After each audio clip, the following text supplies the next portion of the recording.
Bonjour à tous, dans cette vidéo on va corriger ensemble un exercice sur les équations de Maxwell qui consiste à manipuler un petit peu les équations de Maxwell. Donc on me donne le champ électromagnétique E et B donné par deux fonctions de Z et de T et on me demande de vérifier que la forme de ces deux champs est compatible avec les équations de Maxwell-Gauss et Maxwell-Thomson. Donc on va évidemment utiliser ici les formes locales de ces équations. Donc l'équation de Maxwell-Gauss me dit que div de E est égal à ρ sur epsilon 0.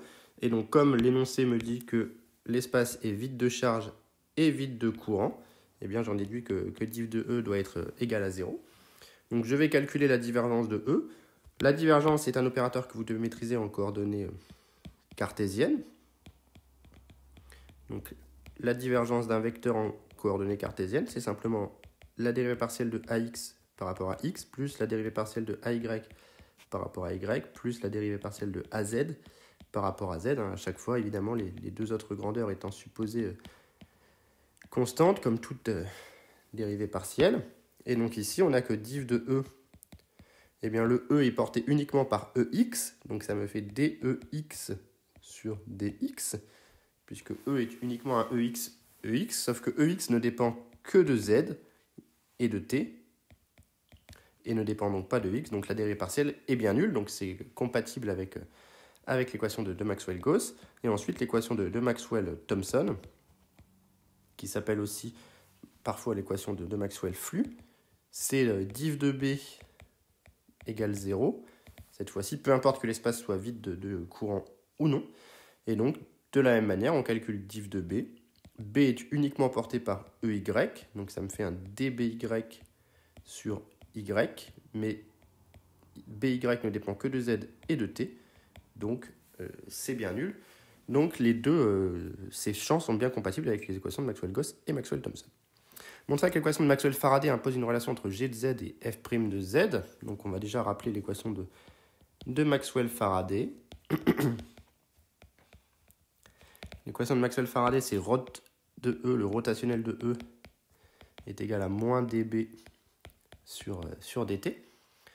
Et donc, même chose, on va tout simplement ici écrire le rotationnel en coordonnées cartésiennes. Et donc, pour retrouver l'expression rapidement du rotationnel d'un vecteur en coordonnées cartésiennes, on utilise la notation nabla vectorielle A, où nabla est un pseudo-vecteur qui est donné par d sur dx, d sur dy, d sur dz, qu'on va prendre produit vectoriel avec ax, ay, az, ce qui va me donner daz sur dy moins day sur dz, dax sur dz moins daz sur dx, et ensuite day sur dx moins dax sur dy. Je vous rappelle que la méthode consiste à, pour x, se fixer par exemple de barrer la première ligne et faire ensuite ce fameux pseudo-gamma, le calcul d'un déterminant finalement, et simplement c'est une forme alternée, donc ensuite pour le deuxième, il faut faire le gamma dans l'autre sens, entre guillemets. Donc ça, je pense que vous avez tous vu comment écrire ce rotationnel. Donc ici, on sait que E, c'est un EX de Z EX. Voilà, donc le rotationnel de E va se simplifier énormément, étant donné que E n'est que selon... on n'a que un EX, ça va éliminer tous les termes en EZ, EY, EZ, EY. Il me reste DAX sur DZ, EY, moins DAX sur DY, EZ, et comme c'est DEX, pardon, et comme E ne dépend que de Z et de T, eh bien cette dérivée-là est nulle. Et donc il nous reste que le rotationnel de E est égal à DEX sur DZ selon EY. Et au vu de la forme, ça nous fait simplement F' de Z exponentielle moins T sur tau selon EY. Ensuite, on peut calculer dB sur dt. Il suffit de dériver B par rapport au temps. Donc là, ça me fait sortir un moins 1 sur tau. Donc ça me fait moins G de Z sur taux e puissance moins t sur taux selon EY. Voilà, on sort à moins 1 sur taux, G de Z. Et donc, Maxwell-Faraday, finalement, conduit à f' de Z exponentielle moins t sur taux, rho de E égale moins dB sur dt, plus G de Z sur taux, exponentielle moins t sur taux. Et donc, on en déduit une première égalité qui est que f' de Z est égal à G de Z sur taux. F' de Z, c'est évidemment dérivé par rapport à Z. Voilà, donc ça c'est la première égalité que l'on a. Les exponentielles ici se sont simplifiées. Ensuite, montrer que l'équation de Maxwell-Ampère impose une relation entre f de z et g' de z. Donc on va faire la même chose. Donc l'équation de Maxwell-Ampère me dit que ρ de b est égal à mu0 j plus mu0 epsilon 0 d rond e sur d rond t. Donc comme je suis dans une région vide de courant, j est égal à 0. Et donc j'en déduis que ρ de b est égal à mu0 epsilon 0 d rond e sur d rond t. Et de la même manière que tout à l'heure, b c'est un by de z cette fois, selon EY, au vu de la forme qui nous est proposée. Donc, on en déduit que ρ de b, si je reprends mon rotationnel précédent, il n'y a que des by qui vont rester, et par rapport à z, donc c'est le premier qui reste, il me reste moins des by sur dz ex, et le deuxième by que j'ai, c'est plus des by sur dx ez, et by ne dépend que de z, donc cette dérivée est nulle. Donc ça me fait moins des by sur dz, et donc ça me fait moins g' de z, exponentielle moins t sur taux, selon ex. Et ensuite, on a que d rond e sur d rond t, c'est égal à moins 1 sur taux f de z exponentielle moins t sur taux selon ex, en calculant la dérivée par rapport au temps de E. Et donc, en égalisant les deux, donc Maxwell-Ampère me donne que moins g' de z exponentielle moins t sur taux, ρ de b, égale mu0j0 plus mu0 epsilon 0 dE sur dt, donc moins mu0 epsilon 0 sur taux, f de z, e puissance moins t sur taux. On simplifie les e puissance moins t sur taux, et donc il nous reste que g' de z, les moins se s'en vont aussi, il reste que g' de z est égal à mu0 epsilon 0 sur taux fois f de z. Donc voilà ce qu'on obtient. Et donc on a ces deux égalités. Maintenant on va essayer de travailler un petit peu avec ça. Donc en déduire une équation différentielle vérifiée par f, la résoudre. Donc on a maintenant deux équations.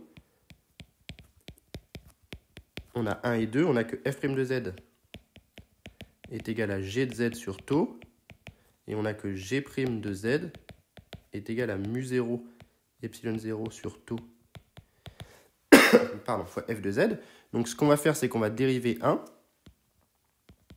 par rapport à z, pour me retrouver avec f' de z est égal à g' de z sur taux, et g' de z, d'après 2, c'est égal à mu0 epsilon 0 sur taux, donc ça va me faire sur taux carré, f de z. Donc j'en déduis que f seconde de z moins mu0 epsilon 0 sur taux carré, f de z est égal à 0. Je passe par le polynôme caractéristique, je me retrouve avec r carré est égal à mu0 epsilon 0 sur taux carré. Et donc j'en déduis que r est égal à plus ou moins la racine de mu0 epsilon 0 sur taux. Et donc, on en déduit que f de z est égal à a exponentielle de plus racine de mu0 epsilon 0 sur taux z plus b exponentielle de moins racine de mu0 epsilon 0 sur taux z. Voilà pour f de z. Et donc ensuite, on me dit que je dois la résoudre sachant que E de Z0 de 0, 0 est égal à E0 EX et que le champ électrique est nul en Z tend vers l'infini à tout instant. Donc j'en déduis, de ça j'en déduis que E de MT est égal à F de Z E puissance moins T sur tau EX. Et le F de Z c'est ce qu'il y a au-dessus. Donc on sait que la limite quand Z tend vers l'infini de E de MT, d'après l'énoncé, cette limite doit être nulle. Donc forcément, il faut que l'exponentielle avec le z qui diverge ne diverge pas. Donc il faut que a soit égal à 0 pour éviter toute divergence de f.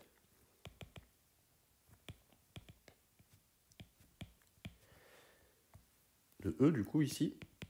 Et donc il nous reste que E de MT est égal à B, E puissance moins racine de mu0 epsilon 0 sur tau z, E puissance moins T sur tau EX. Et donc il nous reste à calculer E de 0, 0, ce qui fait B EX, qui doit être égal à E0 EX. Donc on en déduit que B est égal à E0. Ici, et donc on a déterminé complètement notre champ électrique, E de MT, qui est égal à E0, exponentielle de moins racine de mu0 epsilon 0 sur tau z, exponentielle moins T sur tau, selon X. Donc voilà pour notre champ E, ici. En déduisant l'expression complète du champ magnétique, bon, bah là, on peut se resservir d'une des égalités précédentes. On a que G de Z est égal à tau fois F' de Z.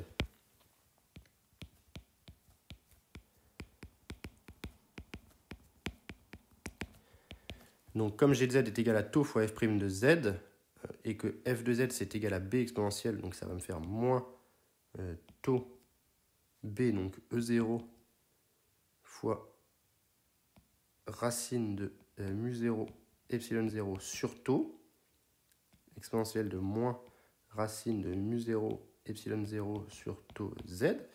Donc ça c'est tau fois f' de z, ici. Donc les taux se simplifient.